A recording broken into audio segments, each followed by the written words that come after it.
Operation Colossus was the code name given to the first airborne operation undertaken by the British military, which occurred on 10 February 1941 during World War II. The British Airborne Establishment was formed in June 1940 by the order of the British Prime Minister, Winston Churchill, in response to the successful airborne operations conducted by the German military during the Battle of France. Training began immediately, but a shortage of proper equipment and training facilities, as well as bureaucratic difficulties, meant that only a small number of volunteers could immediately be trained as parachute troops. The first airborne unit to be formed was actually a retrained commando unit, No. 2 Commando, which was subsequently renamed as No. 11 Special Air Service Battalion and numbered approximately 350 officers and other ranks by September 1940.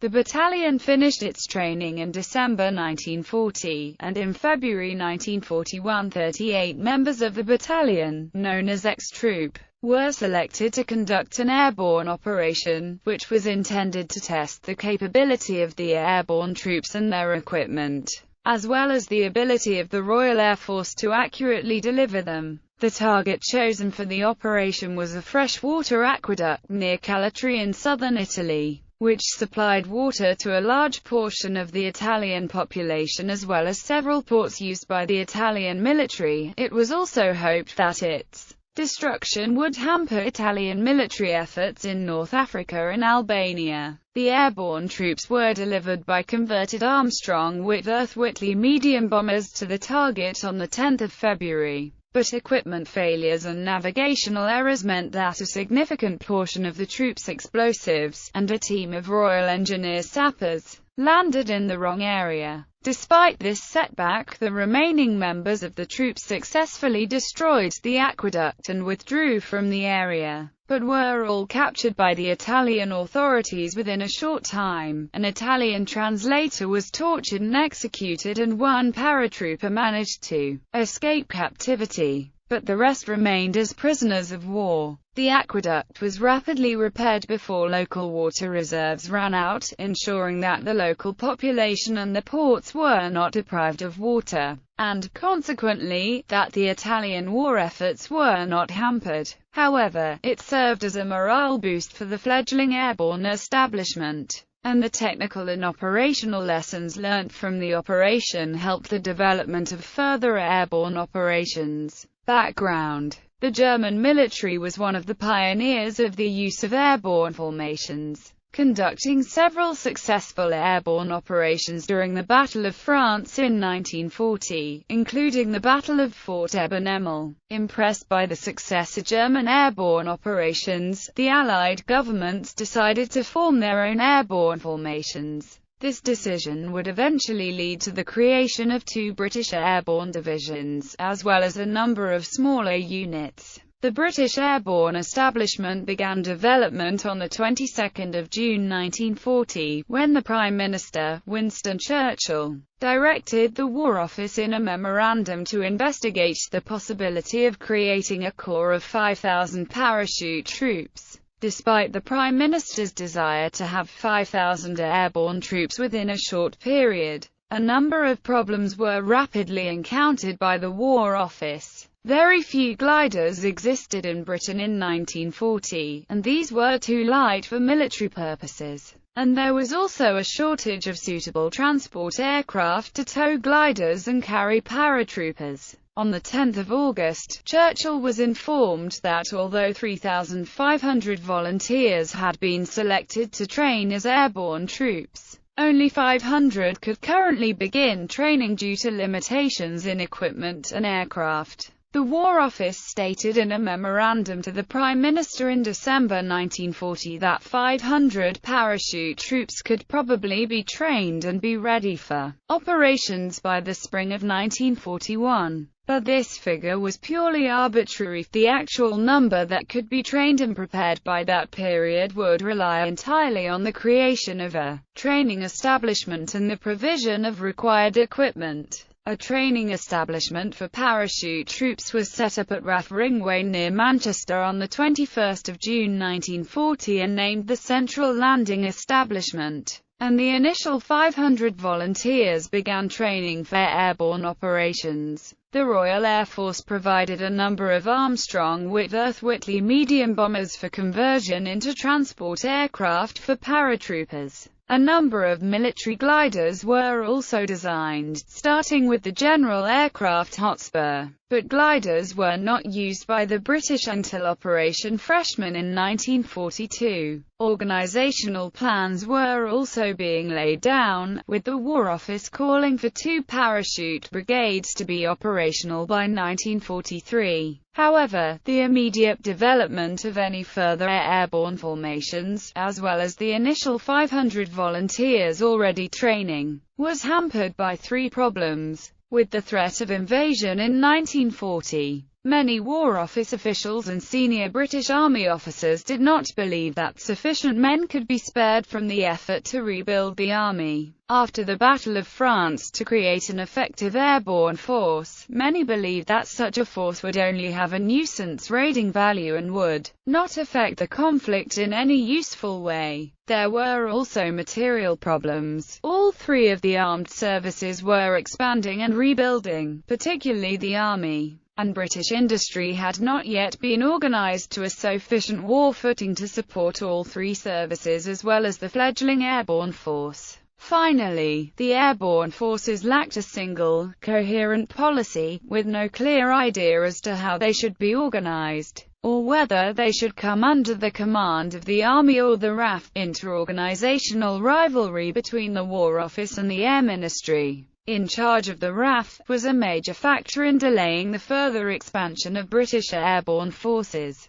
Preparation. On 26 April 1941, the Prime Minister was shown a demonstration of the airborne force that Britain currently possessed, and was informed that although some 800 parachute troops had been trained, their deployment was severely limited by the lack of suitable aircraft which could be used to transport them to any prospective targets. The primary airborne formation in existence by this time was No. 11th Special Air Service Battalion, which numbered approximately 350 officers and other ranks, and had been formed from No. 2 Commando, a commando unit which had been selected for conversion into an airborne unit. The Commando began intensive airborne training in June 1940, originally 500 strong, but this had been reduced to 21 officers and 321 other ranks by September 1940. Despite already receiving rigorous training, many of the commandos failed their training by refusing to conduct a parachute drop. One senior RAF officer at the Central Landing Establishment believed that such a large number refused due to a combination of inexperience and a fear that their parachute would not open when they jumped out of the aircraft. On 21 November 1940 the Commando was officially renamed as No. 11th Special Air Service Battalion and reorganized to form a battalion headquarters, 1 parachute wing and 1 glider wing. By 17 December the battalion had officially completed its parachute training, including taking part in a number of demonstrations for military observers, and was considered to be ready for active duty. There were few airborne resources available to the British Army by mid-1941. The only unit trained and available for an airborne operation was No. 11th Special Air Service Battalion. There were very few transport aircraft available to transport an airborne force. There were few RAF flight crews with experience of parachute droppings and none with operational experience. And there were no specialized overseas facilities to cater exclusively for airborne operations. However, it had been decided that some form of airborne operation would have to be carried out.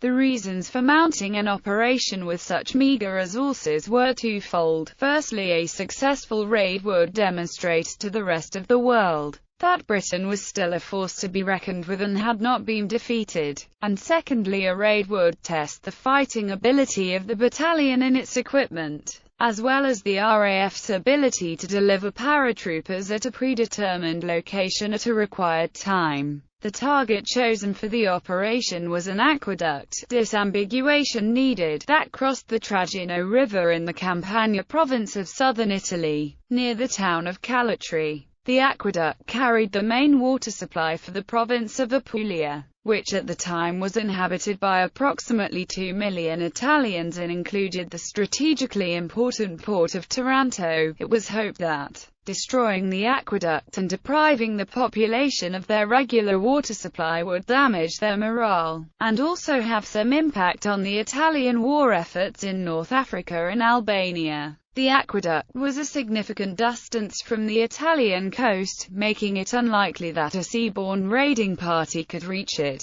and it was believed that it was too strongly constructed to be destroyed by aerial bombing. As such, an airborne raid conducted by parachute troops was thought to be the ideal way to eliminate the aqueduct. A small force of 38 men, 7 officers and 31 other ranks, was selected from the battalion and designated X-Troop, commanded by Major T.A.G. Pritchard of the Royal Welsh Fusiliers. 3 Italian-speaking interpreters were attached to the troop for the duration of the operation. Squadron leader Lucky MC, Rifleman Nasri from the Rifle Brigade, and a civilian named Fortunato Picchi, a waiter in the Savoy Hotel. Training for the operation began in January 1941 and lasted for 6 weeks. In order to allow time for 6 Whitley bombers to be converted to drop parachutists, a full-scale model of the aqueduct was built in early February to allow the troop to practice its assault. And during training, 1 enlisted man was killed when he parachuted into an ice-covered pond and drowned before he could be rescued. The plan for the operation called for 6 Whitleys of No. 51 Squadron RAF to transport X-Troop from Malta to the target area on the 10th of February, while another 2 bombers would carry out a diversionary raid against railway yards at Foggia, approximately 60 miles to the north of the aqueduct. At 21:30 the troop would be dropped around the objective, attack and demolish it, and then withdraw 50 miles to the coast to the mouth of the Seal River, where the submarine HMS Triumph would pick them up on the night of the 15th of February. Battle. On the 7th of February, X-Troop boarded the 6 converted Whitley bombers and were transported 1,600 miles to Malta without incident, despite a significant portion of the journey being over occupied France. There the troop were briefed with aerial reconnaissance photographs of the objective that were provided by the Photographic Reconnaissance Unit, which showed that there were actually 2 aqueducts in the area, one larger than the other. After a brief discussion, it was decided that the larger of the 2 would be targeted. At 18:30 on the 10th of February, the 6 Whitleys took off from Malta, each carrying 1 officer and 5 other ranks of X-Troop. The flight to the target area was uneventful, with clear weather and perfect visibility. The lead Whitley reached the drop zone, which was approximately 500 meters from the aqueduct, at 21:42. All 6 men and their equipment containers landed within 250 meters of the drop zone, as did the men from the next 4 aircraft. However, 2 of the bombers failed to drop their containers due to the icing up of the release mechanisms, and the 6th aircraft failed to locate the drop zone and eventually dropped its 6 men and containers 2 hours later in a valley 2 miles from the aqueduct. The 6 men who had not landed in the drop zone were Royal Engineer sappers who were supposed to rig the aqueduct for demolition, and their Whitley had been carrying most of the explosives to be used in the operation. Despite these losses, the troop gathered up the remaining containers and took up positions around the aqueduct. However, on examining the aqueduct, it was found the piers supporting it were made of reinforced concrete and not brick as had been expected, leading Pritchard to suspect that the remaining explosives might be insufficient to demolish the aqueduct. After closer inspection, Pritchard ordered that the majority of the explosives be placed around the western pier and the rest against its abutment, in the hope that this would cause enough damage to destroy the aqueduct. A small amount of explosives were also placed under a nearby bridge that bridged the Ginestray River. At 0:30 on the 11th of February, the explosives were detonated and the western pier destroyed, causing the aqueduct to crumble and effectively break in half, and the Ginestray Bridge was also successfully destroyed, leaving one man who had broken his ankle when he had landed with a nearby farmer. The remainder of the troop withdrew from the area at 100, splitting into 3 groups and heading towards the coast. The 3 groups moved as fast as possible towards the coast, but were all captured within a few hours of the aqueduct being demolished. The group commanded by Major Pritchard was spotted by a farmer who raised the alarm at a nearby village, leading to a local carabinieri unit surrounding the group. With little ammunition and heavily outnumbered, Pritchard decided to surrender. The other 3 groups, including the 6th sappers who had landed 2 miles from the objective, fared little better. The 2 groups from the aqueduct were soon located by Italian soldiers and ambushed, forcing them to surrender after brief firefights. The 3rd group were found by a group of civilians as they moved towards the coast, after attempting to bluff their way past by claiming to be German soldiers on a special field exercise, which failed when the local mayor demanded identity papers. They were captured by carabinieri. All were stripped of their weapons and equipment and transported to Naples, with the exception of the Italian translator, Picchi. He was handed over to the Blackshirts, a fascist paramilitary group, who tortured and then executed him. Even if any of the groups had managed to make their way to the coast and the rendezvous point, they would not have been picked up by HMS Triumph.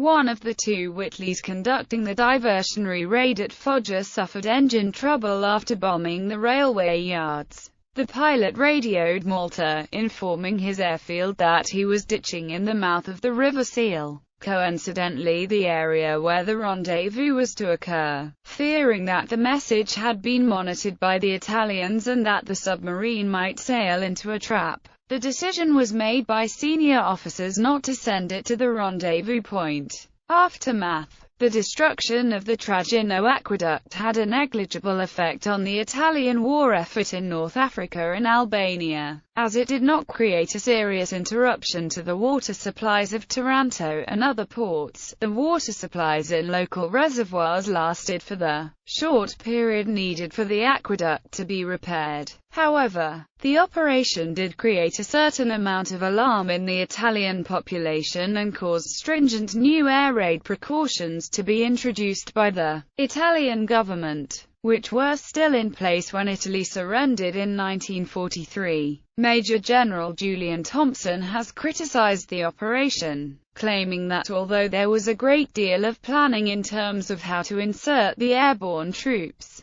there was insufficient planning devoted to how they would be extracted. He is also critical about the lack of information gathered about the aqueduct. Despite it being hardly difficult to obtain, lessons taken from the operation provided the British military with valuable operational and technical experience that helped shape future airborne operations, such as Operation Biting. It demonstrated the range and flexibility of airborne troops and proved that they could pose a threat to the Axis powers, and also provided a morale boost for the British military and the fledgling airborne establishment. In terms of technical experience, it was found that the containers used to drop equipment for the troop were manufactured from a soft-skinned material, which sagged during flight and blocked the bomb bay doors from opening. Future containers were constructed from metal to ensure this did not occur. All of the surviving members of X-Troop would remain as prisoners of war until they were repatriated with the Italian surrender. With one exception, Lieutenant Anthony Dean Drummond managed to escape after being captured and eventually returned to England in 1942,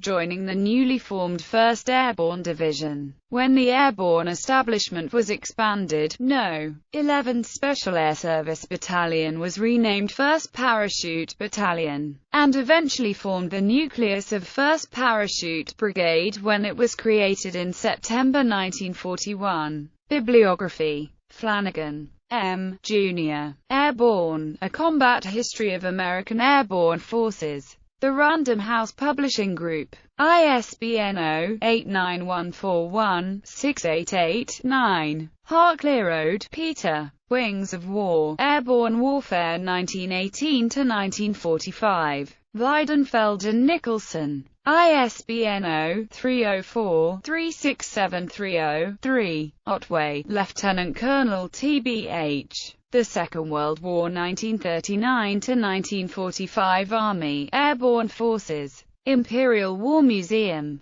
ISBN 0-9016275777. Saunders, Hilary Street, George. The Red Beret. The Story of the Parachute Regiment 1940–1945. Michael Joseph Limited. Thompson, Major General Julian. The Imperial War Museum War Behind Enemy Lines. Pan Grand. ISBN 0-330-36761-7. Tugwell, Morris. Airborne to Battle, A History of Airborne Warfare 1918–1971. William Kimber & Co. Limited. ISBN 0-7183-0262-1. Silvio Tassili. Colossus, L'Acdotto Pugliese, Prima Azione Ingles di Sabotaggio in Italia, Febbraio 1941, Storia and Battagli. 33-34, Febbraio, Marzo 2004.